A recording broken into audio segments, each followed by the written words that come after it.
Okay, so can you introduce yourself and describe what you are, your background in your industry? So I probably should spell out first of all, I'm in the risk management industry, if that is an industry. And my name's Ian Bowyer. I have been in this industry, I think, from pretty much my whole working life, from the time then when we joined the Navy, right through to recently, and now with my own business.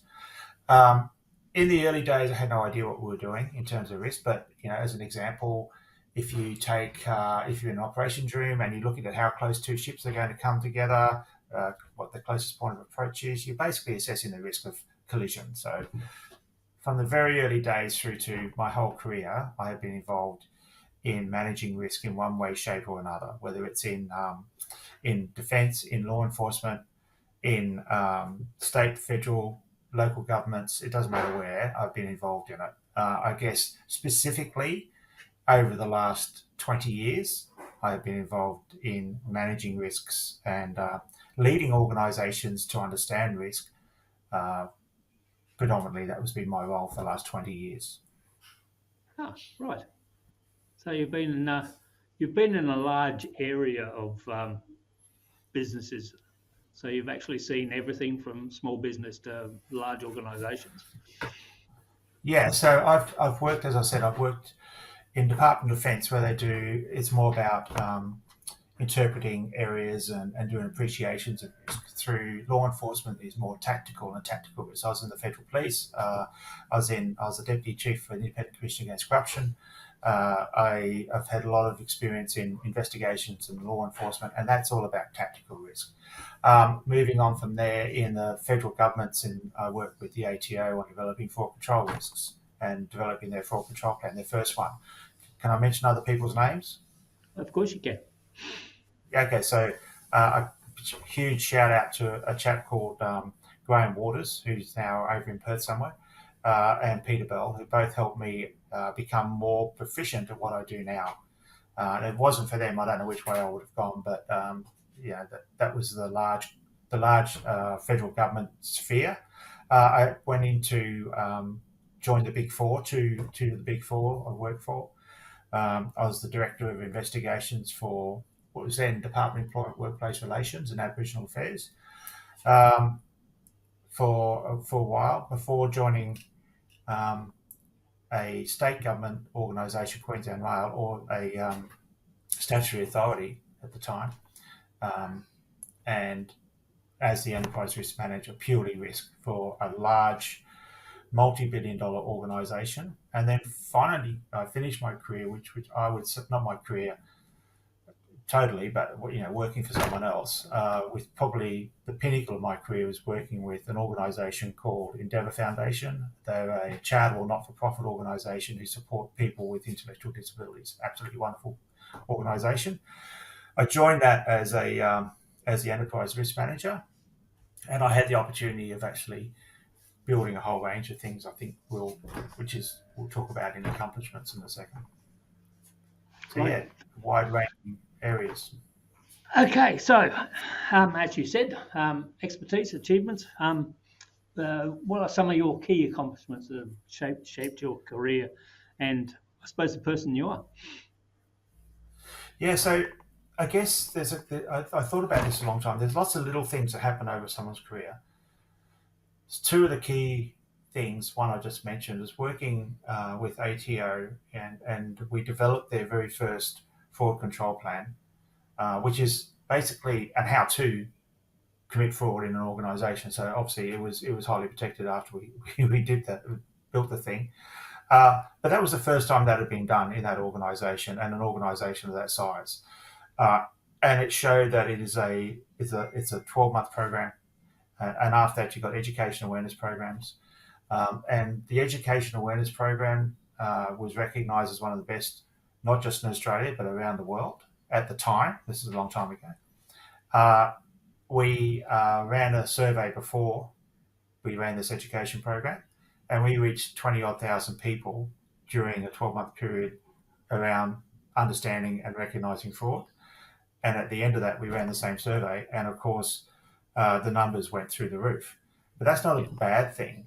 That shows that the education program worked and people understood what risk was and specifically what fraud risk was. So they were able to do a lot of strategizing and putting in place controls to minimize those impacts.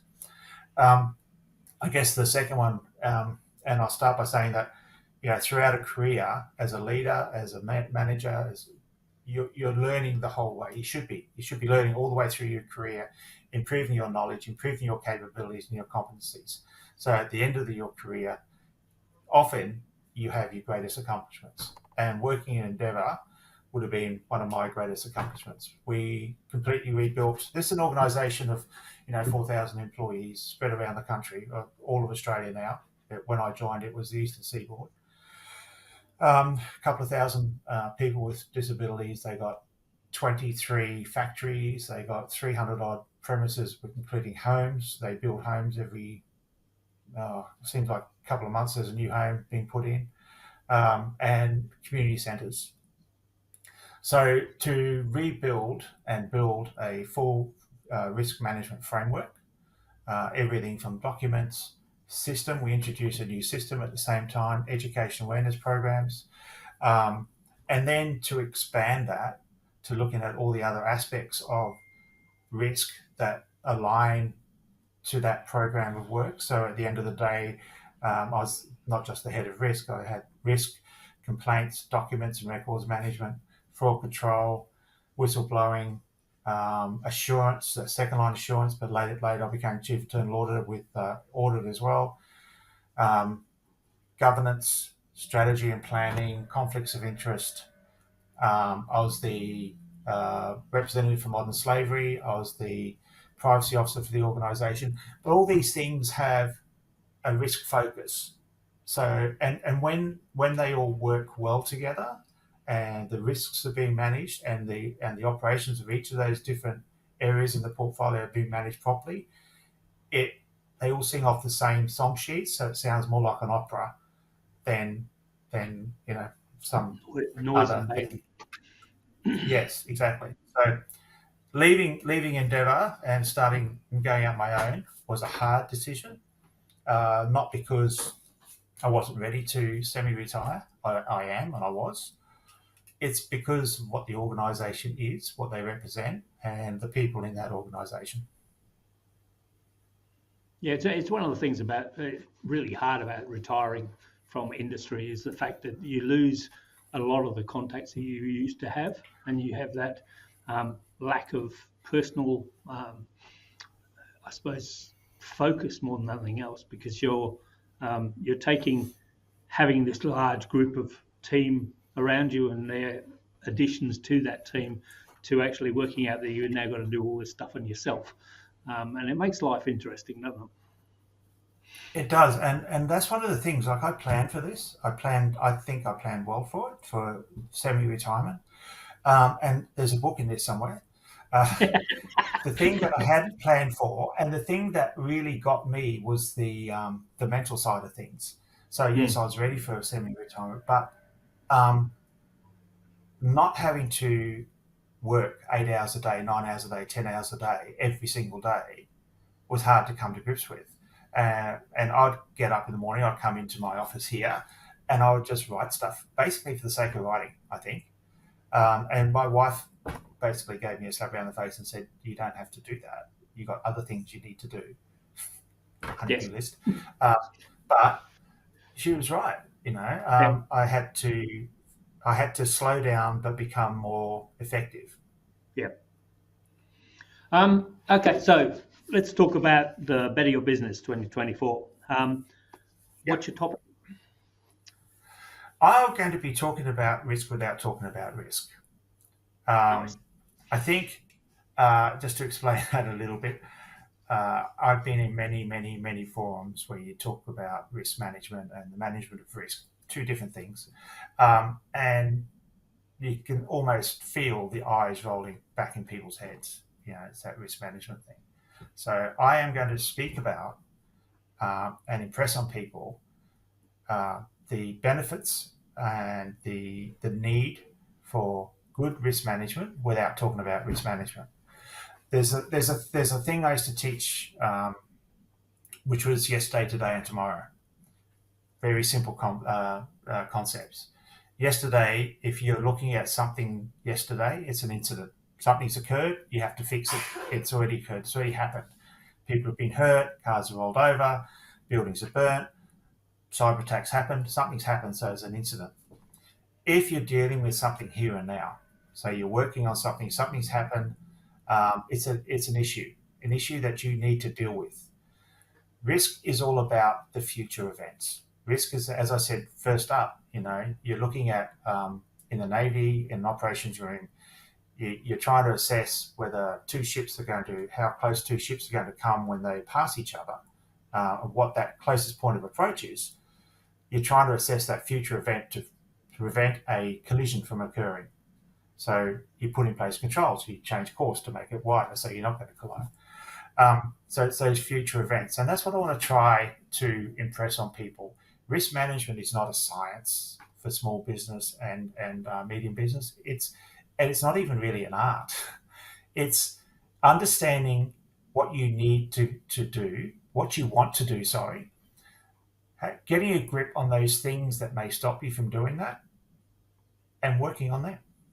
And that's both impacts or negative things that are going to hurt your business, and the positive things that you can grab with two hands and choke until you've got what you wanted to get. Yeah. So, again, without talking about risk, it's about understanding this is where you are, this is what you're doing. You can continue doing that, but there's still going to be risk at the end of the day somewhere. Something's going to occur. So you need to understand what those things are. Risk management is your premier business improvement strategy. If it's working well, you don't know it's working. Yep.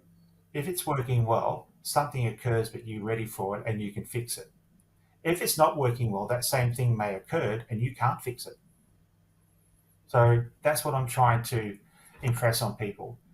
Risk is there to help you, is to help you succeed, is to help your business grow, and it's to help you understand where you can diversify if you want to, where you can build if you need to improve your business, improve your bottom line.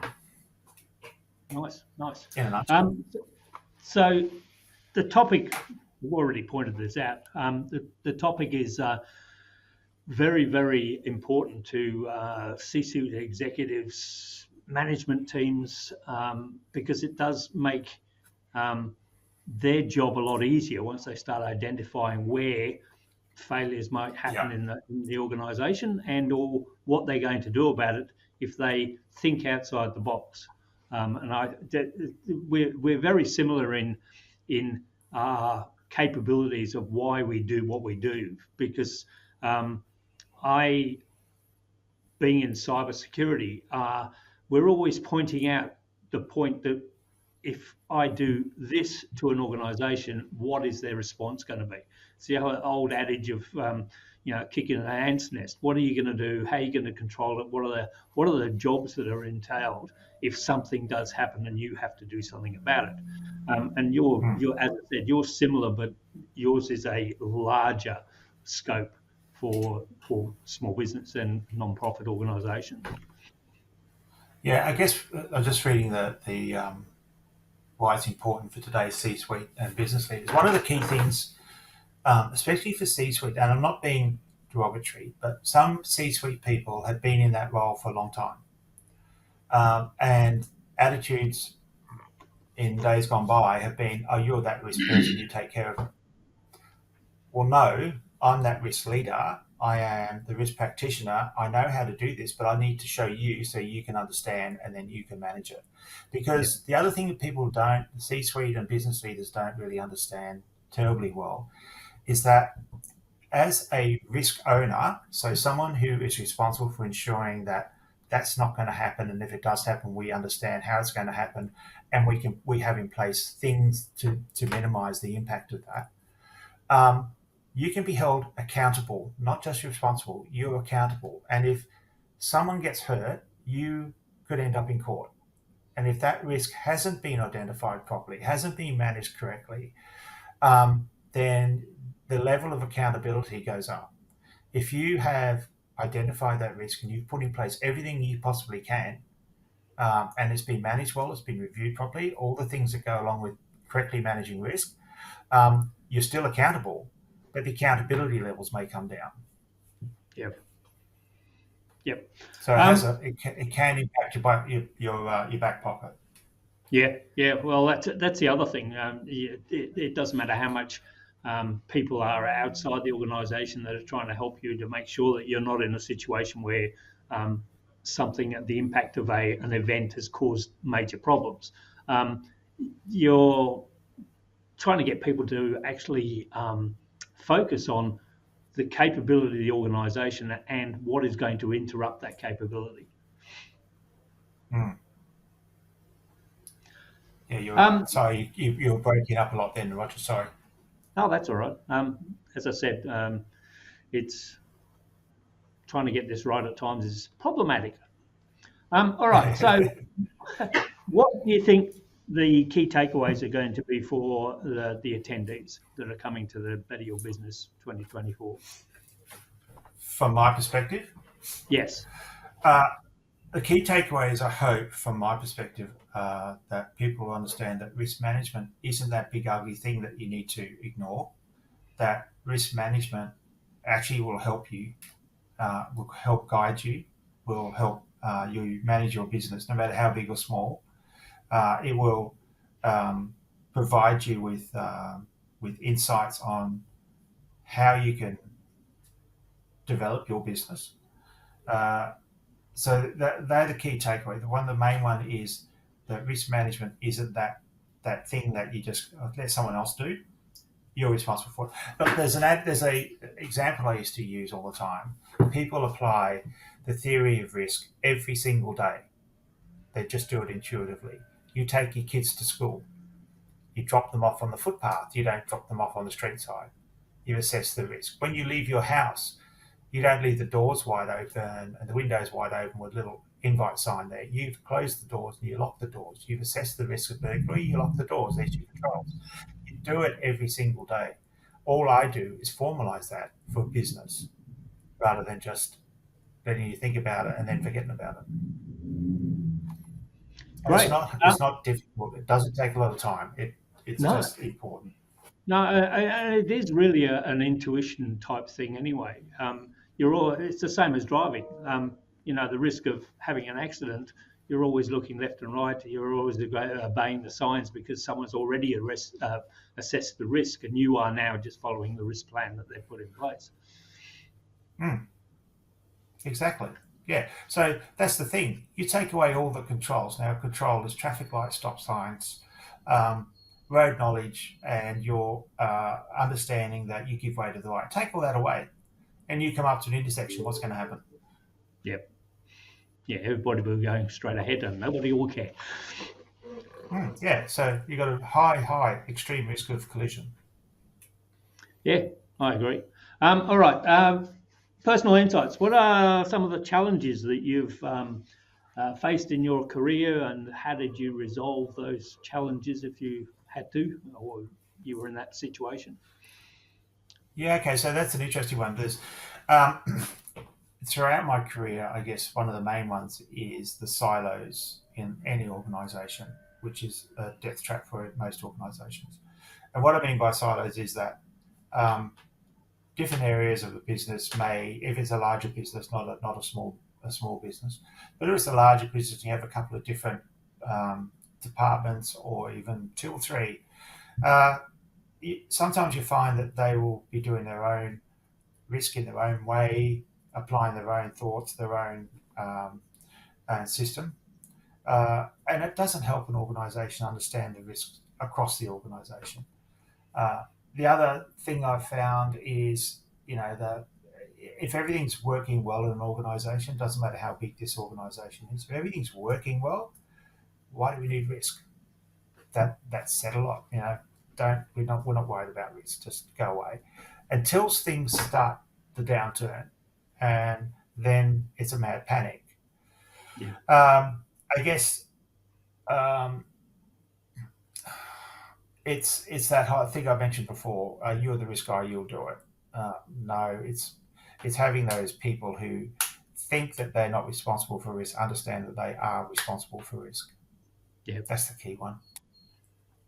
Yeah, we've got a saying in our industry that everybody is responsible for cyber security. It's not just management telling you what to do, and it's not people at the bottom saying we need to learn stuff. It's everybody in the organisation has some role to play in protecting an organisation properly. And Yeah, it's the same as risk, and as you were saying about silos, is one of the problems, and we've encountered this a few times in the last couple of months actually, is a silo is so insular, and they only think within that organisation's component of that mm, organisation. They don't see what other people are doing. We go through a process, an audit process, when we're doing an implementation. And one of the things we actually ask the people who are in the room is we need everybody, or a significant component of people from the business.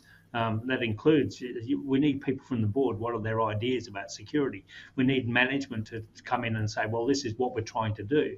But we also need to know what the receptionist knows about the assets of the organisation, because we've come across mm, places, organisations, where the most important data is not even protected because it's on the receptionist's computer, because nobody's looked at yeah, what the receptionist is doing. And mm, when it comes to that sort of positioning of your organisation, if you're not focusing on what the rest of the organisation is doing, then you've got a major problem. mm. You do. Absolutely do. And it's particularly interesting for small business and sole traders up to I think small business up to 100 employees now, isn't it? I can't remember. Um, but the business owner or the director of that business needs to have a good insight across all parts of those businesses, of that business, needs to have an understanding of where the risks lie, and from a holistic point of view, so that they can delve down into it as deep as they want to. Yeah, But you can't have, as you say, you can't have people's laptops, on people's computers, on their hard drives, on their desktops, information, data, whatever, that's highly impactful for the organisation. yeah, I agree. Um, where are we? So, are you looking forward to this event? I actually am. Yeah, yeah. I mean, I'm a risk nerd. Um, I enjoy speaking on risk management. I enjoy helping people understand the benefits of it. I enjoy seeing light switches switch on, and I enjoy talking. Yeah, that's one thing. From knowing you for Yeah, about 15 years, I know that one of the things you really, really hate is talking. yeah, I do. Yeah, with a passion. Yeah. How are you going to engage the audience during and after the event? Yes. Oh well, during the event, I'm not a person who'll just sit there and talk at people. I encourage interruptions. I encourage people to challenge me. I encourage people to put forward their own views. I have been known to get up and walk on tables if people look like they're going to sleep. I'll do. I haven't quite worked out exactly how I will do it yet, but I will make sure that people are engaged. You have the opportunity to put forward your views. You have the opportunity to ask me questions on how do I do this, or what do I do, or what impact would it really have. Challenge me on that. Happy. Yeah, That's what I'm here for. yeah, I totally agree. And after the event, Um, I'll be there. So I'm going to sing my own praises here. I have my business, Arrow Risk Management. We can help you in any aspect of risk assurance, compliance, business resilience, business continuity, crisis management. So if you need a hand, give me a go. well, that's being someone who tried to put this together. One of the things that we're trying to do with the Better the Business event is the simple fact of having people that can reach out to any of the speakers, and I've spoken to every one of the speakers, that if you want help in their field, just pick up the phone or send them an email Yeah. or talk to them. Um, we're, and it's quite funny in every industry that we've got people speaking from.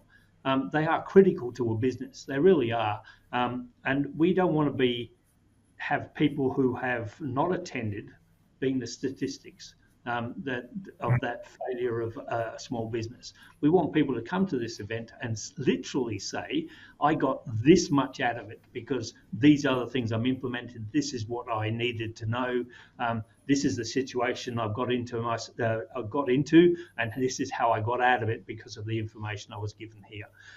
These Mm. are for small business, and one of the things I've noticed in small business is a really lonely environment.